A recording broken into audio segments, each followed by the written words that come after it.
Alrighty, so let's learn how to expand and factor polynomials. Now what we're going to be doing today may seem a little tedious and redundant and boring, but I cannot stress this enough. This is probably one of the more important topics that I want you to pay attention to, because this is going to be the foundation which we'll build upon, because this is a very important general area in math of polynomials that you have to know. And it all starts right here with this topic, expanding and factoring. So let's get really good at it, okay? Now you have one thing to recall, and it's this little thing called the distributive property. So first of all, I'm going to be talking about expanding polynomials first, because the distributive property is used to expand polynomials. So if you'll recall, the distributive property tells us that if we want to multiply this expression over here, it can be opened up into this. So these two are equivalent. That just comes from multiplying a by m first, and then multiplying a by n. And recall that since multiplication is commutative, so that means it doesn't matter the order which we multiply, so we can switch these two terms around and we'll still get the same result. So the whole reason I'm going over the distributive property in the first place is because, as you're going to see, expanding polynomials is basically just repeated applications of the distributive property. So you basically just apply the distributive property over and over again. And if you can do that, then you can expand, well, everything. So the first thing we're going to focus on is multiplying two binomials. And recall, binomials means just an expression with two terms. So over here, a plus b is a binomial because we have a and b, and keep in mind a and b are just random placeholders. And over here we have another binomial, c plus d, where c and d are again just random placeholders. So this is the form that we want to focus on first, multiplying two binomials together. So a plus b times c plus d. Now before we get into the super algebra part of this, I think to help us understand what's going on, we will focus on a more geometric interpretation first. So what does it mean geometrically to expand something like x plus 2 times x plus 3? Well, if we look over here, by the way, this means the tip icon. So that's just something useful that I want you to remember. It says expanding an expression like x plus 2 times x plus 3 is like breaking apart a wooden puzzle into its different components. Puzzle, sorry about that. So we can take a look over here. So over here, I've drawn a box with side length x plus 2 over here and x plus 3 along this way. Now over to the right, I've drawn an arrow because I've broken basically this shape into 4 components. Now we're going to start labeling some sides. So let's say we've cut it off over here, and that this length is x. Then that means since the total side length is x plus 2, it means this remaining length needs to be 2. Now let's go vertically. Let's say we've cut it off at a side length of x, so that the remaining length we have is 3, because the total side length has to be x plus 3. And there's a reason why we split it like this. It's because now we can take some areas. So what I'm going to do is, let's call this region number 1. I like my different colors, so we're going to go ahead and call this number 2, number 3, and number 4.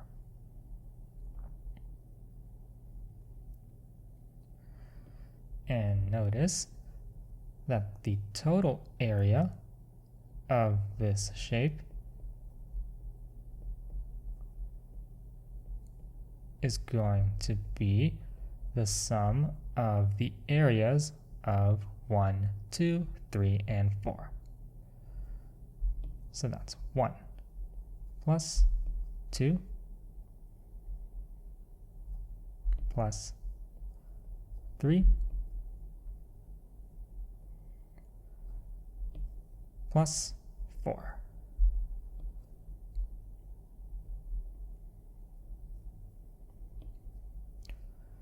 If we'll recall from geometry, the area of 1 is, well, 1 is a square with side length x.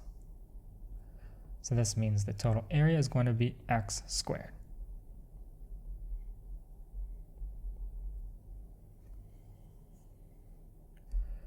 The area of 2 is going to be, since this is a rectangle, length times width, so the length over here is 2, and this length over here, this side length, is the same as this.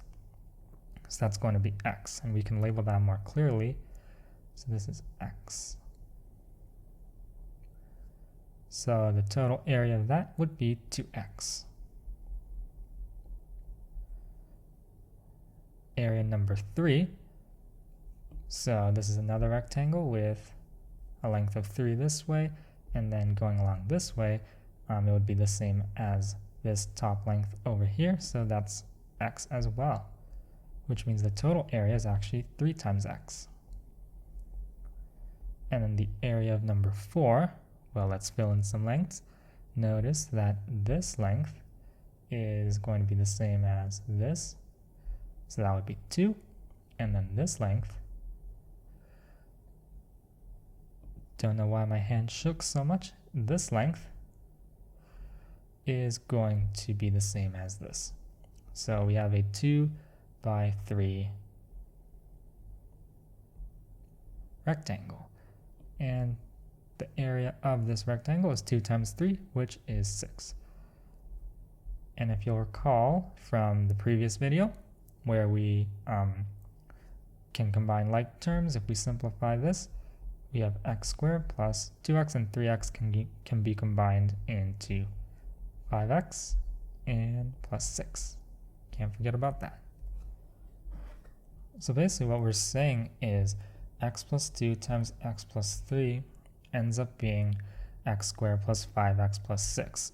And this is the geometric interpretation. Let's go ahead and box that.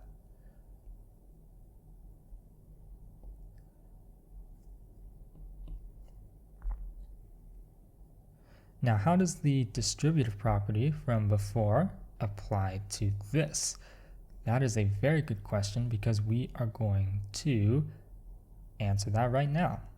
So the way we calculate this total area was by breaking this into 4 different parts. But this is not the only way that we can calculate the area. Because what we can do is we can also, we're going to count the same thing, just in a different way, okay? We can say that the area is also equal to the sum of the areas of these 2 rectangles going horizontally. And then we're also going to go this way, okay? Let's look at these 2 areas going vertically and see what we get. There's a reason why I'm doing this. You'll see why after we've done it. The hint is it shows why the distributive property works the way it does. So let's get these total areas once more. So let's say we calculate the total area with the horizontal rectangles.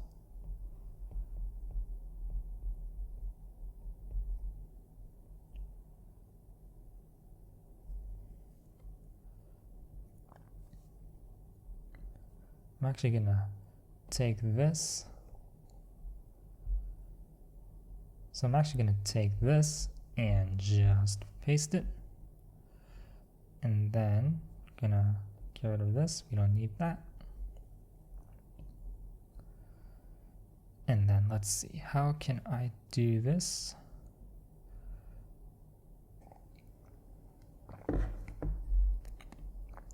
So first we're going to sum it up horizontally. As I said before, we have two rectangles. So the first one goes like this. It has a length of x multiplied by another length of x plus 2. So that means that area is going to be, and let me change this back to that. So that area is going to be x times x plus 2.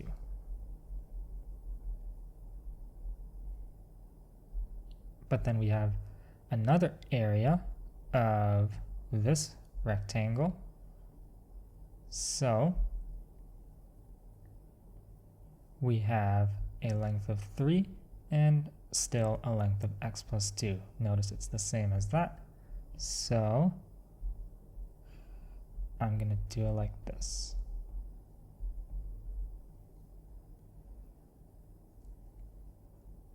So this is the total area when we calculate it with horizontal rectangles. And now let's do the same for vertical.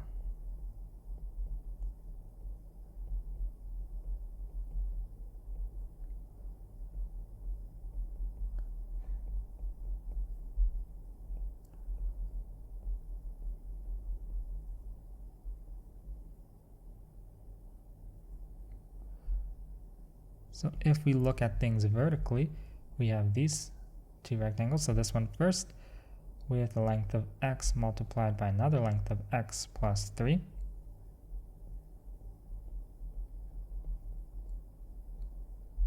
And then if we look at the other rectangle, we have a length of 2 multiplied by a length of x plus 3 to get the area of that rectangle.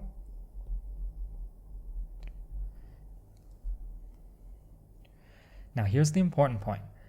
So since this total area is not expanding or shrinking or changing in any way, it means that when we add up the areas horizontally and the areas vertically, it doesn't really matter because in the end, they should be the same. So these two areas, let's give them something like this.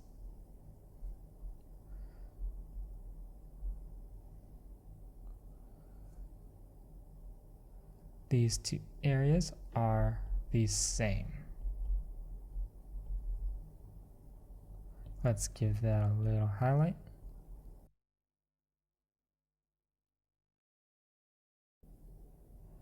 And notice that this area is actually x squared plus 5x plus 6, which we found from the first part.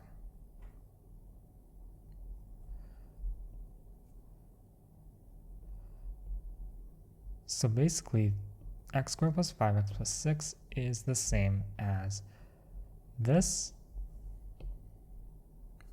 which is also the same as this. We basically calculate the area 3 different ways, but it's the same area.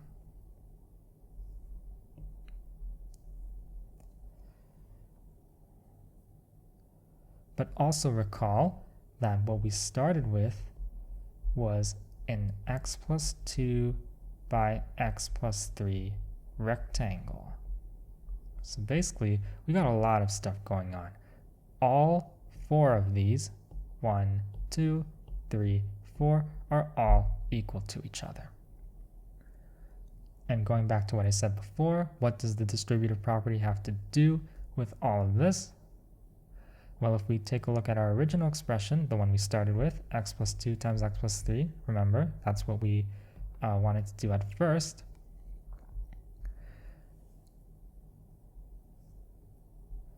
What we see is that we first multiply x times x plus 3, that's this expression, and then we do 2 times x plus 3, which is this expression.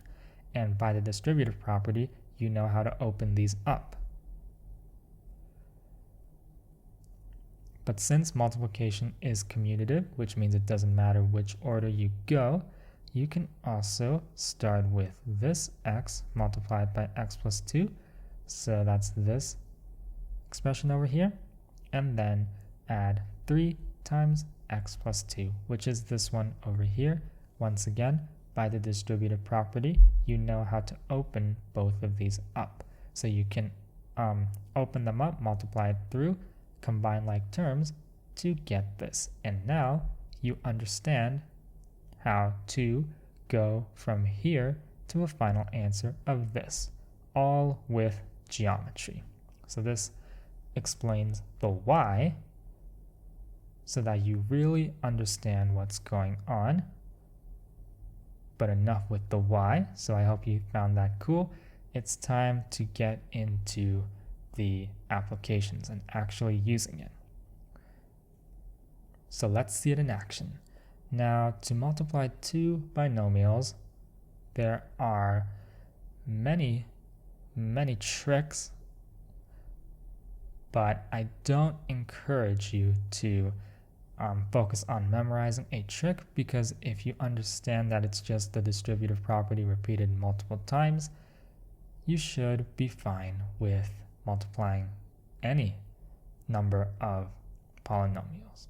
But since we're focusing on binomial multiplied by binomial, oftentimes you'll see there's a very useful acronym to remember, and that is called FOIL, which stands for first, outer, inner, last. So if we look over here at our first note, if you want to multiply two expressions of this form, this ends up being AC plus AD plus BC plus BD.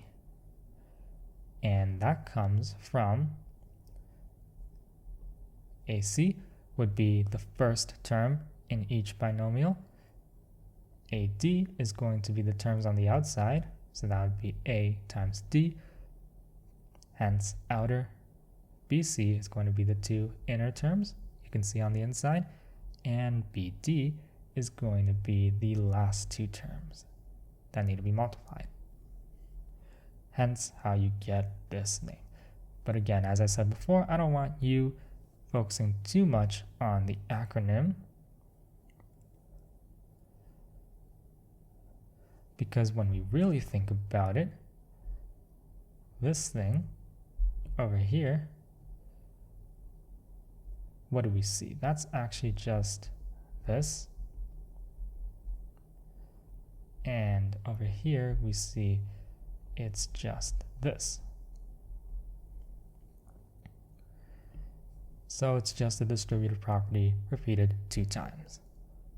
So that's why I say don't focus too much on memorizing the trick, because FOIL is really only helpful for multiplying something like this, two binomials against each other. But if you want to go beyond two binomials, well, then you really have to understand the distributive property. Anyways, let's get into it. So with our first example, let's say we want to multiply x minus 6 times x plus 2. FOIL tells us that the way we do this is first we are going to multiply x times x. So let's write it out slowly. X times x. Our next term is going to be the outer term, so x times positive 2.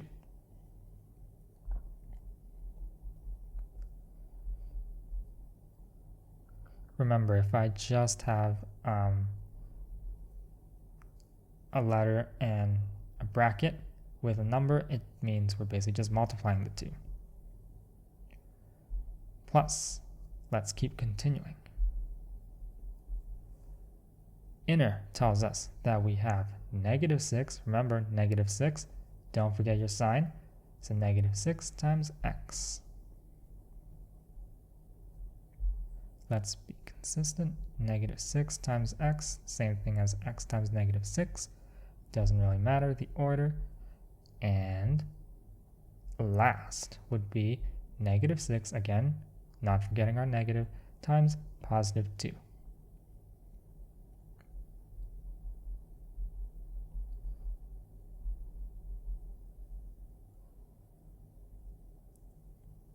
So x times x is x squared.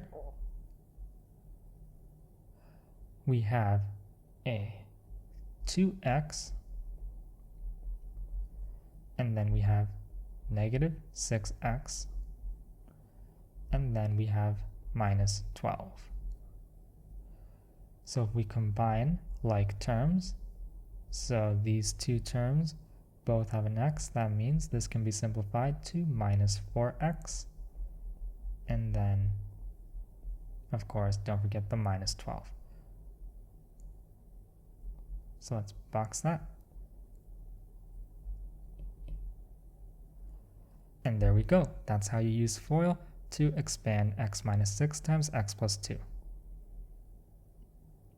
Let's jump into the next example, which is something like this. So 2x squared minus 1 times 5 minus x. And notice it's still of the form a plus b times c plus d. This one might be throwing you off a little bit, but basically we just consider this term 2x squared. This entire term is considered to be as RA. So that's a good practice when you're first using this. If you're not sure, always ask yourself, what's my a, what's my b, what's my c, and what's my d? So 2x squared is going to be my a, minus 1 is going to be my b, 5 is my c, and minus x is going to be my d.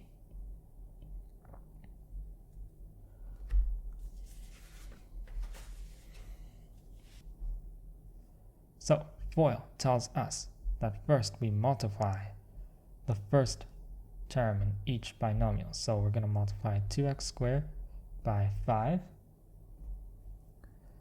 Then the outer terms, so that's 2x squared times negative x. The two inner terms is negative 1 and 5. And then the two outer terms, the two last terms, negative 1 times negative x.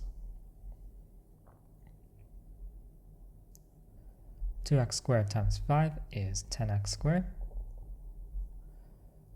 2x squared times negative x is going to be negative 2x cubed from exponent rules.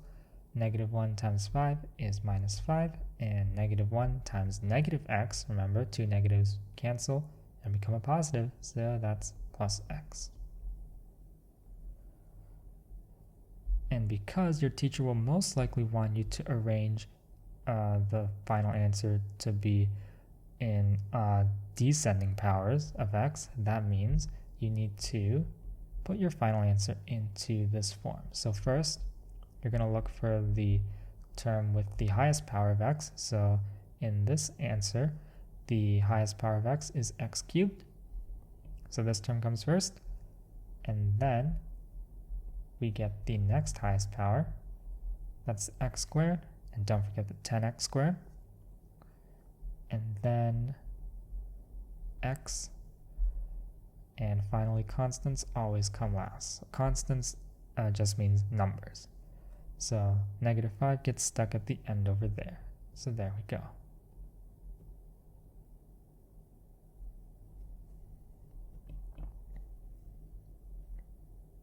So that's my tip to you. Always arrange your terms in descending powers of x. Your teacher will be very happy if you do that. And over here we have a little flashing bulb again who's telling us that maybe to help us avoid rearranging at the end, because you see over here we had this intermediate step and then we had to shuffle things around, put them in descending order. And this tip says to avoid all of that, we can arrange the terms in the brackets in descending order first. Interesting. So let's see what we're going to do. The same problem, but this time we're going to use this tip. So this is the solution with the tip. Let's see what it says.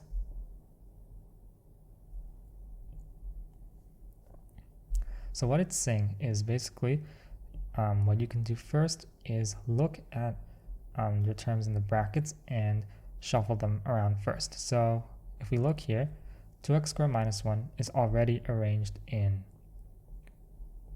descending order, so there's nothing to do there. However, this second term, 5 minus x, is not. What we can do is instead write it as negative x plus 5. Because it's the same thing, 5 minus x, negative x plus 5. We're just rearranging things a little bit.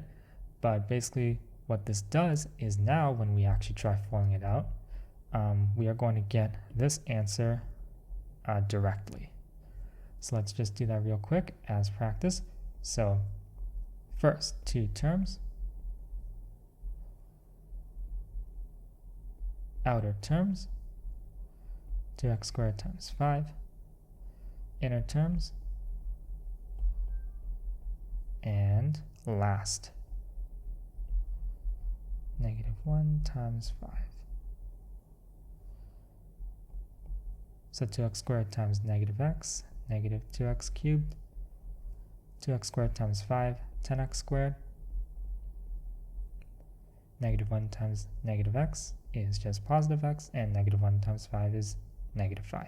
So you can see it's just a little more time efficient. Can save you some time, get the answer a little bit quicker, and this is, to be honest, what I like to do. Helps me a lot. So if you can, always do it at the start so that you don't have to do it at the end. Next question. Y minus 8 times 4 plus y is equal to.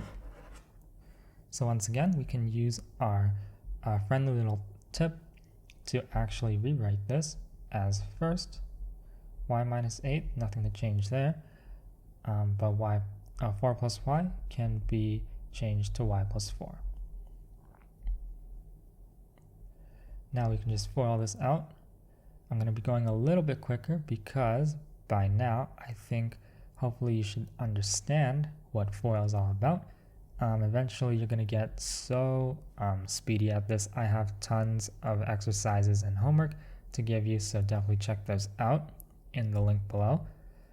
But basically, eventually you want to get to a point where this is like, you don't even have to think about it. It should be very second nature, automatic. It's not something to stress too much about, because this is oftentimes not the hard part. A lot of times in math problems, you're going to be doing some intermediate steps to get to this part, and then you can finish the problem easily from there. So you don't want to spend too much time thinking, like how do I FOIL things out again? Otherwise, it's just going to kill you on the test. Anyways, enough rambling. Let's just actually do it. So FOIL. First two, y times y is y squared. Outer, y times 4 is 4y. Inner, negative 8 times y is negative 8y. And last, negative 8 times 4 is negative 32. Then you just combine everything like terms and simplify. 4y minus 8y is minus 4y. And there you go. You have your final answer. I would say when you're starting out, or at least when I started out, my biggest mistake was always forgetting this damn sign. Negatives are tricky. So Next problem, 2x plus 3 times 4x minus 5. So we ask ourselves, is this good? So basically, do we have to rearrange things? So x over here, a number over here, that's good. X over here and a number over here. So this is actually good enough to FOIL right now, as it is. Very quickly, first two terms. It's going to be 2x and 4x. So that's 2x times 4x gives us 8x squared. Outer is going to be 2x times negative 5. Don't forget that. 2x times negative 5 is negative 10x. Inner, 3 and 4x. So that's 12x. Finally, last, 3 times negative 5 is minus 15. Then we just combine like terms. 8x squared minus 10x plus 12x, that's positive 2x. And then minus 15. Gonna box that.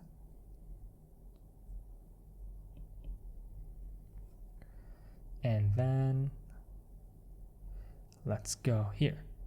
This one sometimes trips some students up, but I don't want you to get too scared if you see something like this, x minus 1 squared. This basically just means multiplying 2 copies of x minus 1.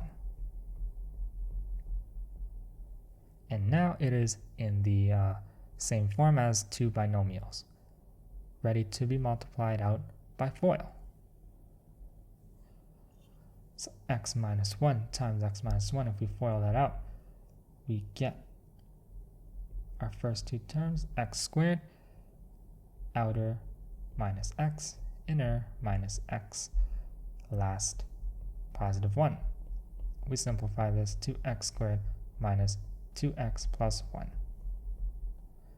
And there we go.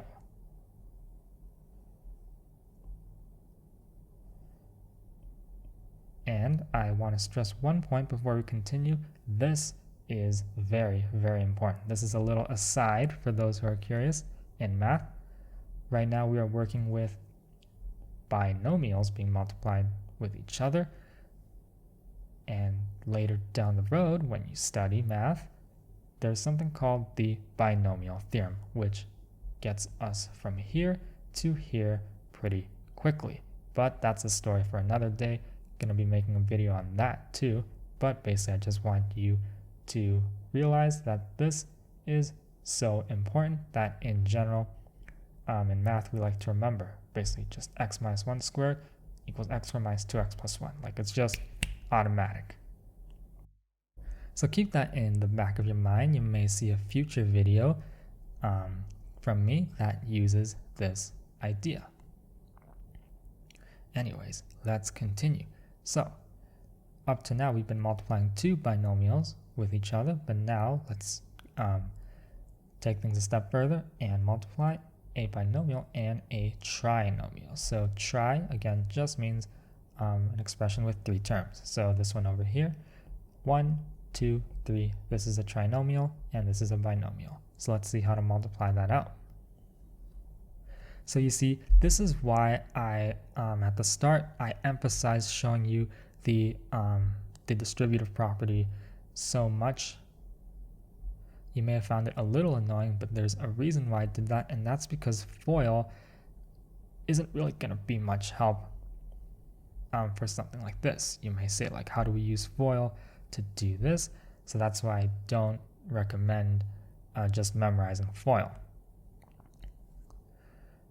Because to multiply this out, we're going to be doing the distributive property 3 times. So what we're going to do is take this term m squared and you're going to multiply it by m plus 2. You're going to take this negative m squared, or this negative m, sorry, not negative m squared, and multiply by m plus 2. You're going to take this 6 and then multiply by m plus 2 and then combine like terms. So basically, let's write that out. I'm going to use a different color just to emphasize the point. So let's say like this. this is what's going on.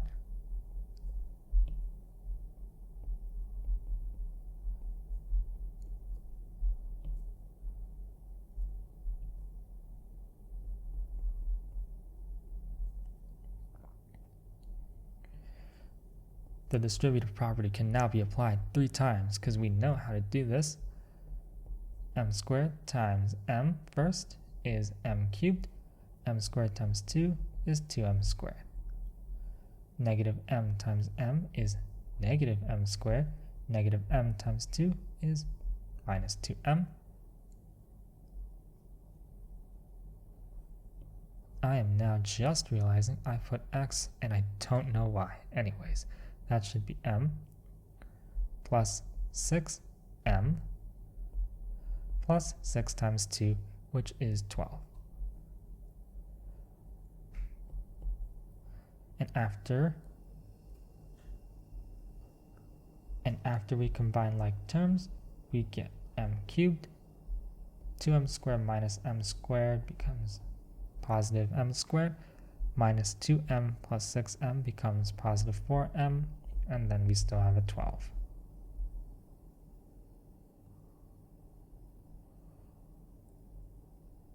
So I don't know if you noticed, but I actually switched the letters to m. Because up to this point we've just been using x. I don't want you to get too accustomed and think, oh, like x is the only letter that exists in algebra. That is not true. We can use m, we can use n, we can use j, a, b. Oh look, here's an n. So here's a problem with n. Anyways, that's the point I want to emphasize. Get used to seeing different letters and get used to this distributive property applied over and over again.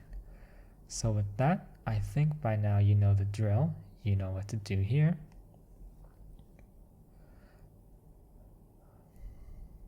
So next up we have this problem with end instead. So I think the first thing I'm going to do is rearrange this so that the highest power of n comes first. So now it's ready to be multiplied out. And again, I'm going to switch the colors just so you understand what it is we're doing. So we're going to be multiplying n cubed times 2n minus 1, and then this negative n, don't forget your negative signs. That also gets multiplied by negative or 2n minus 1, and then we have a positive 5. And I'm so sorry, I should have changed the color on that.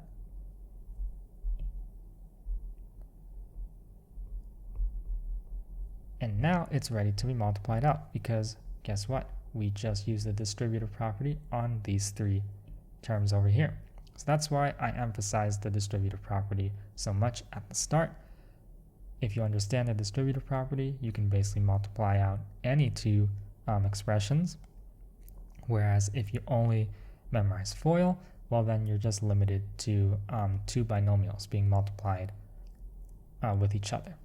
So that's why it's always important to understand the distributive property so we can attack more general cases. And I'm sorry for repeating that so much. I know it's annoying. I'm starting to get annoyed myself at how much I'm repeating it. But it's very important, which is why I keep saying it. Let's multiply this out very quickly. N cubed times 2n, 2n to the 4th. N cubed times negative 1 is negative n cubed. Minus n times 2n is minus 2n squared. Minus n times negative 1 is actually positive n. 5 times 2n is, that's actually 10n. And then 5 times negative 1 is minus 5. And if we combine like terms, we get a final answer of 2n to the 4th minus n cubed minus 2n squared plus 11n minus 5.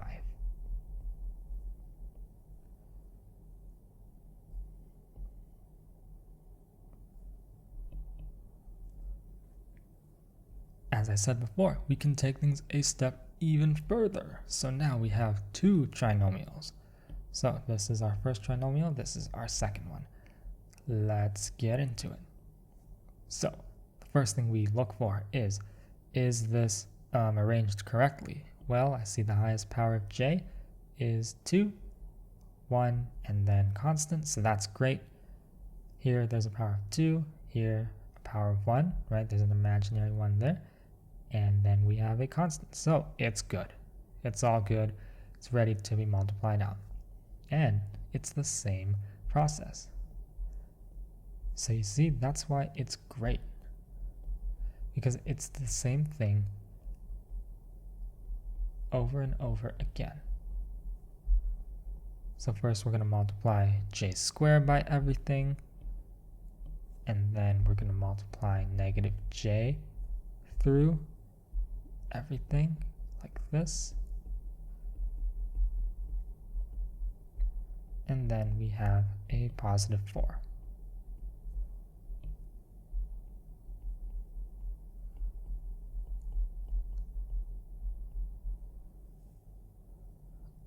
And I don't know why I do this, but I'm sure some of you may have noticed by now, but I keep writing my 2's differently.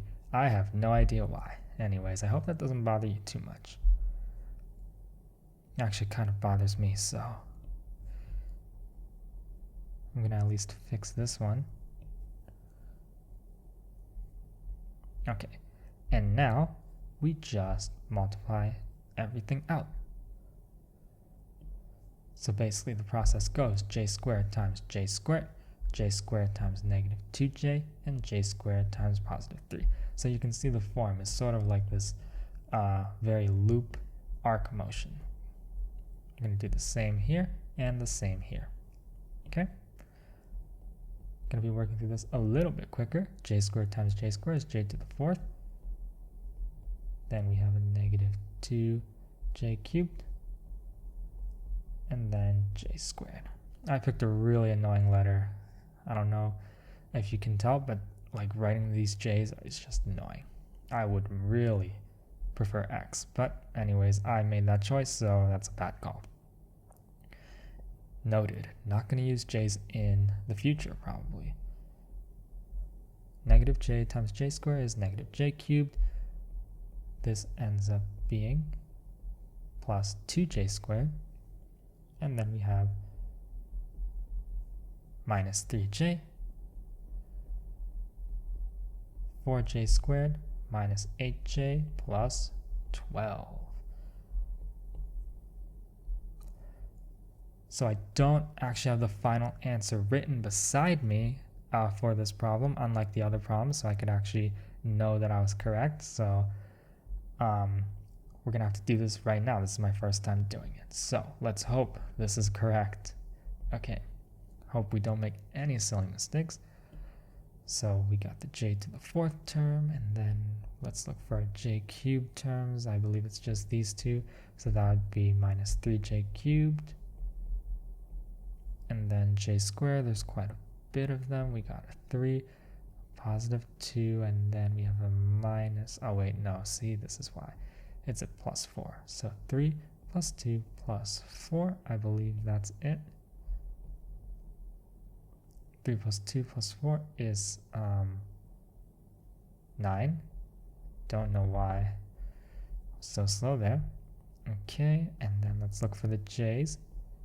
Minus 3 minus 8 is actually minus 11j, and then we have a plus 12. So I'm just going to double check this real quick.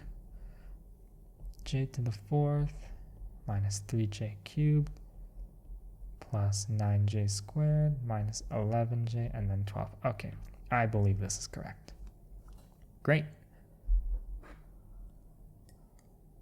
This means that we can now get on to factoring.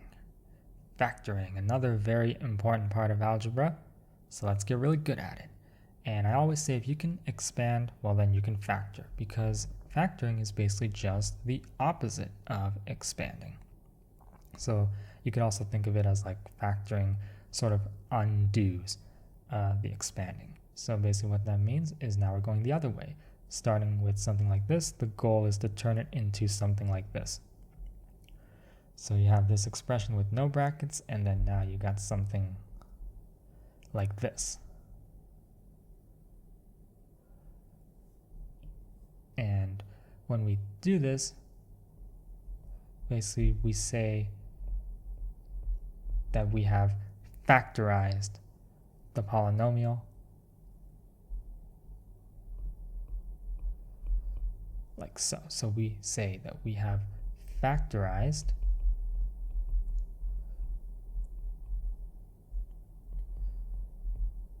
the polynomial into a times m plus n.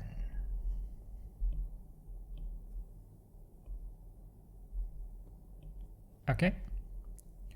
Now, whenever you see a factoring problem or when you're asked to factorize something, I want you to ask yourself two very, very important questions.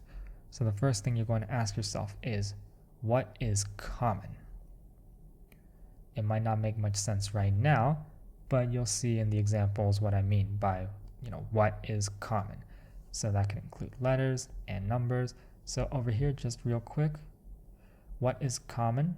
Basically, that means what appears in both expressions am and an. Well, then that would be the letter A. And then for our second question, I ask what is left over, quote unquote. And I say, be careful with signs and powers, because those can get a little tricky, especially signs. Signs, they're always tricky.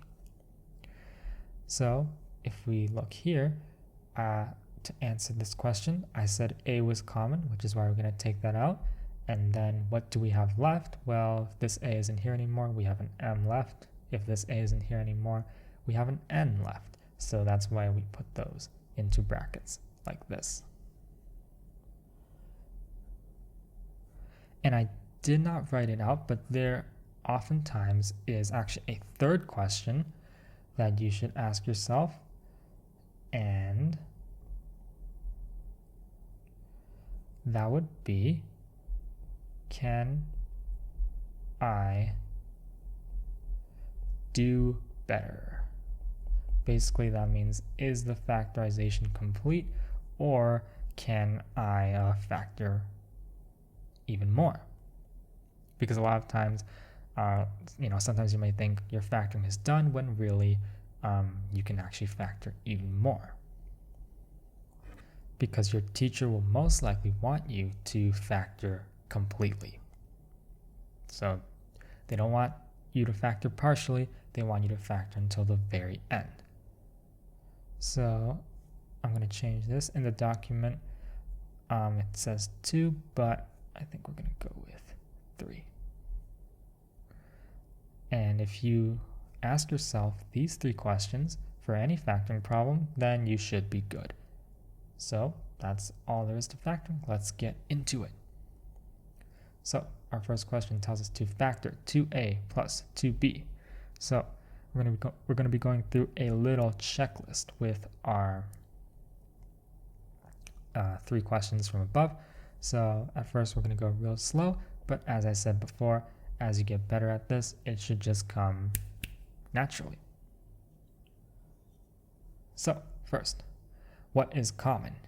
Now, I made it a little bit easier because I changed the colors, but on an actual test, your teacher probably won't do this. But as you can see, there's a reason I made the 2's both red, because they are common. So 2 is common to both terms. Question number 2, I ask, what is left over? Well, in the first term, 2a, after we take out the 2, we'll have an a left over, and then in the second term, after we take out the 2, all we have left is a b. So then the factorization would look something like this. 2 times a plus b. And then question number 3 says, can I do better? Well, not really, because I don't see anything that a and b have in common, so this is complete, and there's nothing else to do with this 2. So that answers question number 3. No. So this is the answer. We have completely factorized 2a plus 2b into 2 times a plus b. And the great thing about factorization problems is a lot of times you can actually check your work. So there's a reason I covered expanding first, and that's because to make sure your factorization is actually correct, you can actually expand this and see if you get this. And if we do that, 2 times a plus 2 times b is indeed what we get. So that's how we know that this is correct. Our next question is, so over here it says negative 5x minus 5y equals, and basically what this basically just implies is I just want you to factor. Okay, so from now on, whenever you see something like this, I just want you to factor. So we're going to be going through the same 3 questions again. Negative 5x minus 5y. This time I have not made the numbers red, but hopefully you can see that negative 5 is actually common to both terms. Question number 2. What is left over? Well, if we pretend this negative 5 isn't even here anymore, we're left with an x. If we pretend this negative 5 isn't here anymore, we're left with a positive y. So that means we have x plus y. So right now it looks like our factorization is something like this. Negative 5 times x plus y. I don't know why this app never recognizes my rectangles. There we go. Question number 3 says, can I do better? Doesn't look like it, because x and y don't really share anything, and there's nothing to do with this negative 5. As I said before, if we just expand this out, we should get this. ax minus ay plus az is our next question. Okay, so this looks a little bit more interesting because now we don't have any numbers, we just have letters. But guess what? This is fine. It's totally the same because we can ask ourselves the same 3 questions. So as we see in question 1, I said, what is common? I said that includes letters as well. So we're not just restricted to numbers. So which letter appears in all 3 terms? Correct. That would be the letter A. Okay, question 2 says, what is left over? And I said, be careful with signs and powers. So this is an example of being careful about your signs, because I want you to imagine if this a is not here, we're left with an x. If this a is not here, we're left with negative y because of this negative term. If we pretend this a isn't here anymore, we have a positive z. So it's actually going to be this that's left over. So right now our factorization looks something like this.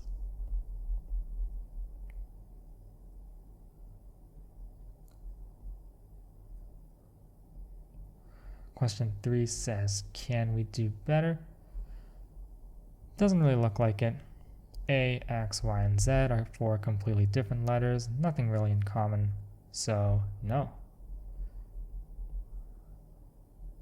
And of course, I encourage you to do this, expand it out, and see if you get this.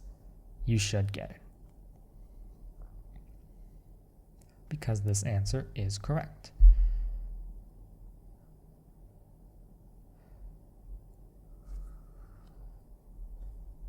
So now, for these problems that follow, there's a few more that we have to cover. But for the problems that follow, I'm not going to be going over the same 3 questions all the time, because then that will take forever. But I encourage you, if you're just getting started out with factoring, to go over these 3 questions in your head. But for now, I think we got some good practice, so I think we can go a little bit faster. But take your time as needed. So over here we need to factor 3x plus 6y. 6y actually is the same as 3 times 2y. So there's a reason why I'm writing it like this. I recognize 6 as 3 times 2. And that's because now we actually do have a common factor of 3, which means we can pull that out. And we're left with x plus 2y. So this is the complete factorization. There's nothing else left to do because this is the best way to factor it. It is completely factored. That's all there is to it. 3x squared plus 2xz. So, in this problem, 3 and 2 don't really have any relationship. It's not like the first example where 6 was equal to 3 times 2, so I don't think there's really anything to do with the numbers. However, there is an x here and an x here. So we're going to pull that out. We have an x. So now what are we left with in our first term? Well, this 3 is still here. This x has just been reduced to x to the power of 1, so we have a 3x. And in the second term, we have a 2 still here, and we still have a z, because if we pretend that x isn't there, we're left with 2z. So this is the complete factorization. I really don't know why. It just never recognizes my rectangles, unless I draw them like super weirdly. There we go. As always, you can always check every single answer by expanding these expressions out and see if you get the original one given to you in the problem. 6a plus 12a squared minus 24a cubed. So eventually, as you get more practice, your number sense will actually start to become stronger. So that's why factorization, I think, is super important. It's because you get a feel for the numbers. So at some point, you'll be able to recognize right away that 6, 12, and 24 all have some sort of relationship with each other. So we can use that to our advantage. But if you don't see that, let's do it slowly. So 6a doesn't change, but 12a squared can be viewed as 6 times 2a squared, and then minus 24a cubed can be viewed as 6 times negative 4a cubed. So as I said before, as you get better, you won't have to do this intermediate step, but for those beginning, it's just a good idea. Really helps you see things. So now 6 is common to everything. What are we left with? We are left with, actually, sorry. 6 is common to everything, but actually, so is a, right? There's an a in every term, so we can actually pull out a 6a. Then we are left with, this might be a little tricky to some, but all you're left with is just 1. Because 6a times 1 is 6a. Over here, you're left with 2a. And over here, you're left with minus 4a squared.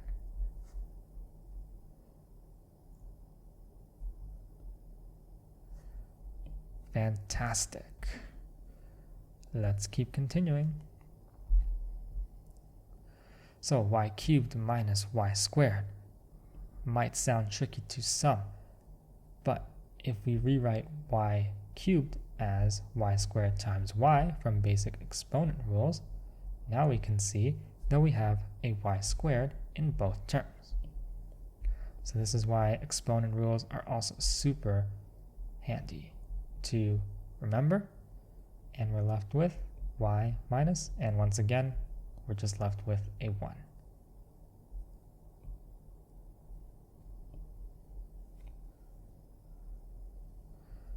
Next question, xy squared z plus xyz squared. Wow. Okay, lots of letters going on.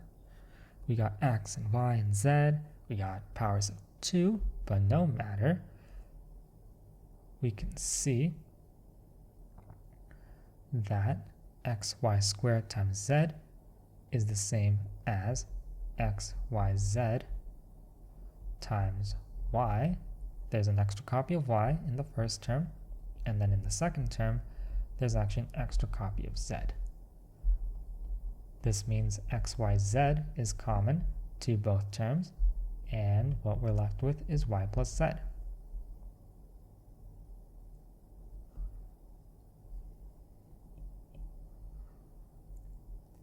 Negative 15ab plus 35cd. So A, B, and C and D are completely different letters with nothing in common. So it's most likely the numbers that have something in common. Negative 15 and 35 can be rewritten as 5 times negative 3ab plus 5 times 7cd, and now we see we have a common factor of 5, and once we pull that out, what we're left with is negative 3ab plus 7cd.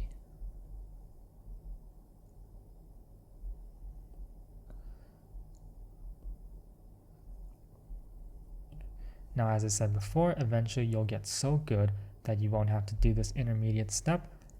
The goal, all of you, I want you to know this. The goal, after so much practice, is to just go from here to here. That's what I want from you. If you can just get that after some practice, that will be amazing. Just from here to here, here to here. But do not rush. Take your time, practice a lot, and eventually you will be able to do it.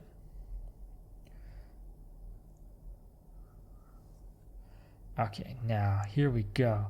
We have just 2 more problems, and then guess what? We are done, because then you just have homework. So I chose these 2 because these 2 tend to trip a lot of students up. They're fine up until this point, everything seems good, and then from here it just seems like I threw you just like a giant curveball, and you're just like, what? I don't know what this is. But I say wrong. You do know what it is, because I already taught you everything that you need to know to solve these. You just have to train your eye to see it. So we are really going to get your brain to think in a different way. So when you see something like this, and I chose this example because you're going to be seeing this a lot in math. This is a very, very common manipulation technique. X minus y and y minus x may not look related to each other yet, but they are. This is a very common manipulation technique. If you'll notice, x minus y and y minus x, they're the same letters, just different signs. X here, negative x here, negative y here, positive y here. So basically what that means is what happened is you took basically x minus 1 and you multiplied it by negative 1 to get y minus x. This one deserves its own box, and it also deserves its own highlight because that's how important it is.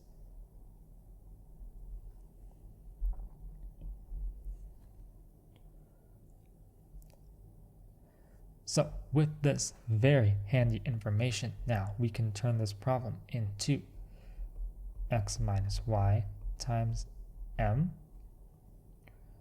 plus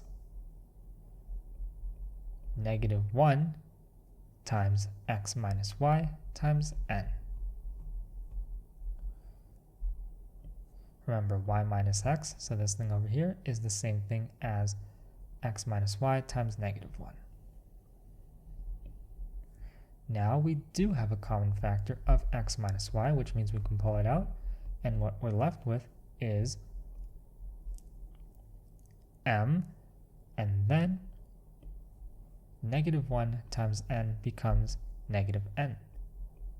So this is actually what we're left with. X minus y times m minus n.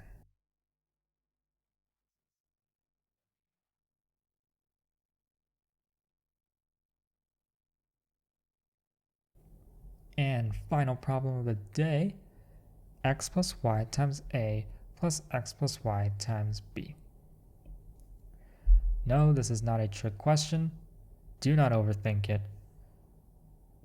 Do not get tripped up. A lot of people see this and get nervous, but guess what? The binomial x plus y itself is actually a common factor.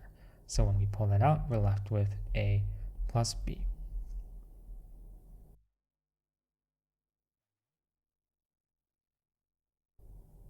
If you pull out this x plus y, pretend it's not there, you're left with a. If you pull it out from here, pretend it's not there, you're left with b, hence a plus b. So let me emphasize that out for my students so that you understand it. The binomial x plus y itself is a common factor.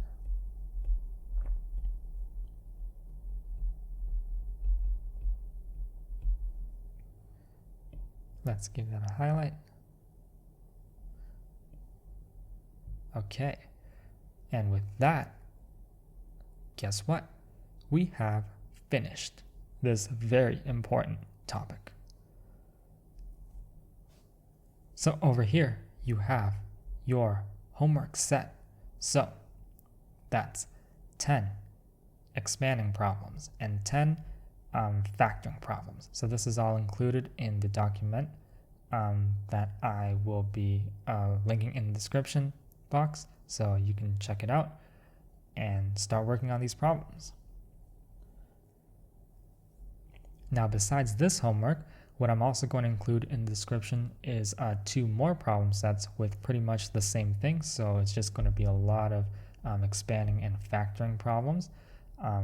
So in total, so we have 10 expanding, we have 10 factoring, and we have 2 more sets of those. So basically, I'm going to give you 30 expanding problems and 30 factoring problems. And please, please, please, I cannot stress it enough. I want you to do all of them because I don't really encourage this in math, but I would say that for this particular topic, this is one of those rare areas in math where the only way to get better at this is just a ton of like practice. So it's just a bunch of drills. Like you just need to drill, and just do so many problems. Usually I don't really like to preach that. In my classes, I like to do around 8 to 12 decently hard problems, I guess, that each show a different concept instead of 50 or 100 of the same type of problem repeated over and over again. But for this particular topic, it's one of those rare areas where I would have to say this is all we can do, because that's the only way to get better at this. Okay? And please do the homework, because as always, the homework is always a little bit more challenging. So you're going to get stuff like this. Now we got fractions involved, fractions and negative signs, right? So more complicated expressions to factor. So just do it. I will also, of course, be including full solutions to all of these. So do not worry. I'm going to be making them super detailed solutions so you can check those, compare, and of course, take note of the ones you got wrong and make all your mistakes now so that you don't make them on the actual test. So as I said before, the only way to get better at this is to practice. So do all of the problems that I give you And if you want more, you can go searching for more on your own. But I would say if you can do the ones I give you, you should be fine. So with that, that has been expanding and factoring polynomials. Thank you for watching, and I will see you in the next video. Bye.